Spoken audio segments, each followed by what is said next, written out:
Hello दोस्तों, आप सभी कैसे हैं। आप सभी का एसीपीजी एकेडमी में स्वागत करता हूं। आइए हम लोग जो सिंपल इंटरेस्ट है इसका पार्ट 8 है। पार्ट 8 की तरफ चलते हैं। इसके पहले हम लोग 7 पार्ट तक पढ़ चुके हैं। ठीक, इसमें देखते हैं क्वेश्चन जो संख्या है 18। इसमें क्या बोल रहा है। इसमें बोल रहा है कि जैसे कि मैंने किसी व्यक्ति को कुछ रुपए उधार दिए, यानी कि मैंने क्या किया, किसी व्यक्ति को कुछ रुपए उधार दिया था कि 3 वर्षों में मुझे जो ब्याज की रकम प्राप्त हुई, यानी कि वह क्या किया कि 3 साल के बाद उसने जो मुझे ब्याज दिया, मेरे पैसे का जो इंटरेस्ट था उसने जो दिया, उससे 900 रुपया ज्यादा ब्याज, यानी कि जो मुझे ब्याज मिला उससे 900 रुपया ज्यादा ब्याज तब मिला होता जब मैंने उसे 6% ज्यादा ब्याज मतलब ब्याज दर पे लगाया होता। यानी कि इसके कहने का मतलब है कि मतलब कि मैंने किसी व्यक्ति को कुछ रुपए उधार दिए थे 3 सालों के लिए। उसने मतलब कि उसने जो मुझे रकम यानी कि जो ब्याज दर मुझे दिया था उससे हमको 900 रुपया ज्यादा कम तब मिलता जब मेरा जो रेट था उससे अगर हम 6% ज्यादा रेट लगाते तो इसमें हमसे पूछ रहा है कि मूलधन, यानी कि हमसे क्या पूछ रहा है, यहाँ पे हमसे प्रिंसिपल पूछ रहा है। तो प्रिंसिपल हमसे पूछ रहा है, तो इसको हम लोग क्या है कि बेसिक, इसका जो अथ्थू है बेसिक है, इससे हम लोग इसके पहले वाले 2 क्वेश्चन है तो उसमें हम बता चुके हैं। इसको ट्रिक पर देखते हैं हम लोग कैसे बनाएंगे। तो इसमें हमसे प्रिंसिपल पूछ रहा है, तो इसमें देखते हैं दिया क्या है। पहला नंबर तो हमको दिया है कि मतलब कि मैंने किसी व्यक्ति को कुछ रुपए उधार दिए, यानी कि प्रिंसिपल तो हमको दिया नहीं है, तो प्रिंसिपल हमको तो निकालना है। तो प्रिंसिपल को यहाँ पे हम क्या करते हैं कि प्रिंसिपल को मान लेते हैं 100। ठीक, प्रिंसिपल को हमने क्या किया, 100 मान लिया। उसके बाद यहाँ पे दे रहा है कि हमने कितने वर्षों के लिए दिया था, 3 वर्षों, यानी कि हमको टाइम दे दिया है कितना, 3 साल का, यानी कि 3 वर्ष का हमको समय दे दिया है। उसके बाद दे रहा है कि पहले अगर मान लेते हैं कि जो पहले मेरा रेट था, अगर यहाँ पे पहले अगर मेरा रेट आर है तो बाद में मेरा रेट कितना हो जाएगा, तो जो बाद में मेरा रेट हो जाएगा तो आर प्लस क्या हो जाएगा, 6%। ठीक, यानी कि आर प्लस 6% हो जाएगा। यानी कि तो हमको कितना रुपया ज्यादा मिलता है, जो इंटरेस्ट है, तो यह जो इंटरेस्ट मेरा कितना ज्यादा मिलता, तो 900। तो यह जो अंतर है किसका है, इंटरेस्ट का है, यानी कि जो ज्यादा है क्या है, मेरा ब्याज है। यानी कि मेरा ज्यादा क्या है कि ब्याज है, कितना है, 900 रुपया। तो हम लोग देखेंगे कि इसमें और इसमें ब्याज का कितना अंतर है। तो जब मेरा प्रिंसिपल 100 होता है तो उस कंडीशन में जो हम लोग इंटरेस्ट का जो फॉर्मूला होता है, आई बराबर क्या यूज करते हैं, आर टी। ठीक, तो यहाँ पे आर का वैल्यू मान लेते हैं, आर ही रख लेते हैं, और टी कितना है, 3 वर्ष है। यानी कि जो पहले वाला जो मेरा इंटरेस्ट है वह कितना है, 3R है। अगर बाद वाला इंटरेस्ट का हम लोग बात करते हैं तो यहाँ पे भी आई बराबर आर टी फॉर्मूले का यूज करेंगे। तो यहाँ पे आर आई बराबर आर टी, तो आर का वैल्यू यहाँ पे कितना हो जाएगा, तो आर का वैल्यू यहाँ पे R+6 हो जाएगा।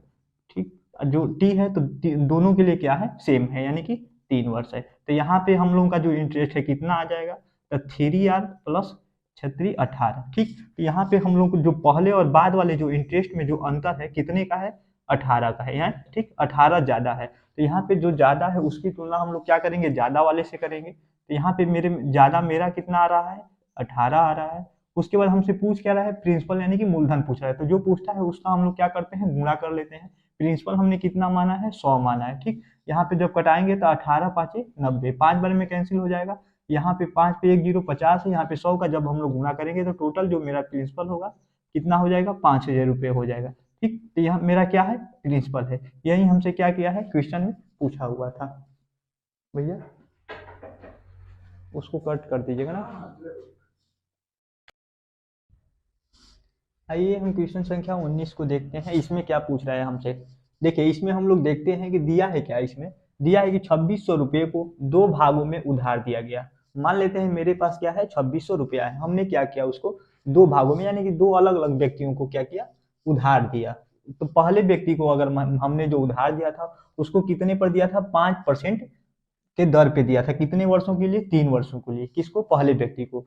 और दूसरा जो मेरा मतलब 2600 का जो दूसरा भाग था तो उसको क्या किया मैंने, 4% की दर पे 6 वर्षों के लिए दिया। तो यह क्वेश्चन हमसे क्या पूछ रहा है, इसमें एक कंडीशन दिया है, इसमें दिया है कि जो मेरा साधारण ब्याज क्या है, बराबर है, यानी कि दोनों का जो इंटरेस्ट मिलता है हमको बराबर मिलता है। तो पूछ रहा है दूसरा भाग कितना था, यानी कि जो मेरा दूसरा भाग था तो वह मूलधन का कितना था, वही हमसे क्या पूछ रहा है, क्वेश्चन में पूछ रहा है। तो इसमें हम लोग क्या करते हैं, जैसे 2600 है तो इसको 2 भागों में डिस्ट्रीब्यूट कर लेते हैं। मान लेते हैं मेरा टोटल जो रुपया है, यानी कि टोटल मेरा जो प्रिंसिपल है, टोटल मेरा प्रिंसिपल कितना है, 2600 है। तो 2600 को हम लोग क्या करते हैं, 2 भाग में बांट लेते हैं। तो मान लेते हैं कि इसमें क्या है कि इसमें एक मान लेते हैं, एक जो व्यक्ति को है तो इसको हमने P1 दिया, यानी कि जो मूलधन है P1 दिया, और दूसरे व्यक्ति को मैंने क्या किया, P2 दिया। ठीक, P2 दिया, तो इसमें क्या है, तो जो पहले व्यक्ति को जो मैंने P1 यानी कि जो 2600 का जो कुछ भाग दिया था, तो वह कितने यानी कि रेट उसका क्या था, तो मेरा रेट ये कितना 5% था, और टाइम कितना था, कितने समय के लिए दिया था, 3 वर्ष के लिए दिया था। और दूसरे व्यक्ति को मैंने कितने वर्षों के लिए दिया था, तो यहाँ पे जो रेट है मेरा, तो यहाँ पे जो रेट है 4% की दर से दिया था, और कितने समय के लिए दिया था, तो यहाँ पे 6 वर्षों के लिए दिया था। ठीक, यहाँ पे कितने वर्षों के लिए दिया था, 6 वर्षों के लिए दिया था। तो ये हमसे पूछ रहा है, तो इसमें हमका एक कंडीशन क्या दिया है कि जो दोनों का जो इंटरेस्ट है, यानी कि इसका ब्याज और बराबर इसका ब्याज, दोनों का जो ब्याज है क्या है, आपस में इक्वल है। तो वही हम लोग फार्मूला लगा देंगे, ब्याज का जो फार्मूला होता है, जो बेसिक फार्मूला है, तो यहाँ पे जो ब्याज का फार्मूला होता है क्या होता है, तो यहाँ पे P के लिए हम लोग क्या लेंगे, P1 लेंगे। P1 इंटू यहाँ पे R कितना है, 5 है, इंटू यहाँ पर समय कितना है, 3 है, यानी कि टाइम आपका 3 हो गया, बटे में क्या है 100 रहेगा, बराबर यहाँ पे जो P है, तो यहाँ पे क्या हो जाएगा, P की जगह P2 हो जाएगा। और यहाँ पे जो रेट है कितना परसेंट की दर से, 4% की दर से है। और यहाँ पे जो टाइम कितने वर्षों के लिए हमने दिया था, 6 वर्षों के लिए दिया था, और बटे में क्या है, दोनों के 100 है। तो इसको हम लोग क्या करेंगे, जैसे कटा लेंगे, तो यहाँ पे 100 से 100 कैंसिल हो जाएगा, और इस तरफ उस तरफ अगर यहाँ पे अगर कटाते हैं तो 3 दूनी 6 हो जाएगा। ठीक, यहाँ पे हम लोग क्या लेंगे, तो यहाँ पे क्या है 5P1 बचा, इस साइड में कितना बचा, 5P1 बचा, बराबर यहाँ पे मतलब कि 4 दूनी 8, यानी कि 8P2 बचा। ओके, तो यहाँ पर अगर हम लोग इसको रेशियो में लेते हैं, तो P1 रेशियो P2 क्या हो जाएगा मेरा, तो रेशियो में क्या होता है, बराबर का अपोजिट होता है, यानी कि P1 का वैल्यू 8 हो जाएगा, और P2 का वैल्यू कितना हो जाएगा, 5 हो जाएगा। उसके बाद हम लोग जो बेसिक हम लोगों का जो अथू है, कंसेप्ट है, उस पर चलते हैं। तो यहाँ पर अगर टोटल का बात किया जाए, तो टोटल मेरा प्रिंसिपल कितना है, क्वेश्चन के अनुसार मेरा टोटल प्रिंसिपल कितना है, तो टोटल प्रिंसिपल मेरा 2600 है। ठीक, अब मेरे अनुसार जो टोटल प्रिंसिपल है कितना है, तो यहाँ पे दोनों को इंक्लूड हो जाएगा, टोटल P1 और P2 दोनों अगर जुटेगा तो कितना हो जाएगा, 8 5 आपका 13 हो जाएगा। ठीक, और उसके बाद हमसे पूछ कर रहा है, तो दूसरे भाग का पूछ रहा है, यानी कि P2 का पूछ रहा है, तो P2 मेरा कितना है, 5 है, यानी कि यहाँ पे हम लोग किसका वैल्यू पुटअप करेंगे, P2 का, तो P2 का जो मान है कितना है, 5 है, तो यहाँ पे क्या हो जाएगा, 13 दूनी 26 हो जाएगा, डायरेक्ट ऊपर नीचे कट जाएगा, और उसके बाद 5 दूनी 10, यानी कि जो मेरे P2 यानी कि जो दूसरे भाग का जो वैल्यू है, दूसरे भाग का जो मान है कितना हो जाएगा, 5 दूनी 10, यानी कि 1000 आ जाएगा। अब यही हमसे क्या है कि क्वेश्चन में पूछ रहा है, यहीं पर हमको यहाँ पे पूछ रहा है कि दूसरे भाग का जो साधारण ब्याज, यानी कि पहले और दूसरे जो साधारण ब्याज बराबर है, तो दूसरे भाग यानी जो दूसरा भाग है वह कितना होगा, तो दूसरा भाग आपका कितना होगा, 1000 रुपया होगा, यही मेरा आंसर हो जाएगा।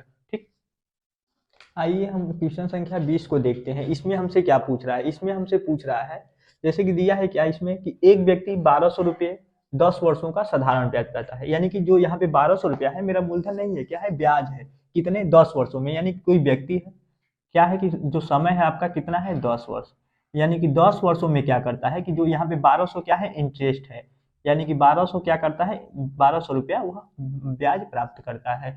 उसके आगे क्या बोल रहा है, उसके आगे बोल रहा है कि अगर 5 वर्षों के बाद उसका मूलधन दुगुना कर दिया गया होता, तब उसको कितना रुपया ब्याज मिलता, यानी कि 5 वर्षों के बाद, इसमें कंडीशन टोटल समय कितना है, 10 वर्ष है। अब मान लेते हैं कि यहाँ से यहाँ तक का जो समय है कितना है, 10 है, इसमें क्या करते हैं, 5 वर्ष आप इधर ले लेते हैं और 5 वर्ष इधर ले लेते हैं। ठीक, तो यहाँ पे जो 5 वर्ष यहाँ पे बोल रहा है कि 5 वर्ष के बाद उसका मूलधन दुगुना, तो मान लेते हैं पहले मेरा इंटरेस्ट क्या है, पहले मेरा इंटरेस्ट क्या है कि 600 है, 600 यहाँ पे भी क्या है कि 600 है। तो यहाँ पे क्या बोल रहा है कि यहाँ पे बोल रहा है कि उसका जो 5 वर्ष के बाद, यानी कि 5 वर्ष तो उसका 600 है, और 5 वर्ष के बाद उसका मूलधन क्या है, दुगुना हो जा रहा है। तो जब मूलधन दुगुना होगा तो मेरा इंटरेस्ट भी क्या हो जाएगा, दुगुना हो जाएगा। आप लोग बोलिएगा क्यों, क्योंकि क्या होता है कि जब मूलधन दुगुना होता है, यहाँ पे हम लिख देते हैं, यहाँ पे 1200 कैसे हो गया, तो यहाँ पे मूलधन दुगुना होने पे, मूलधन को क्या होता है, जब मूलधन दुगुना होता है, यानी कि मूलधन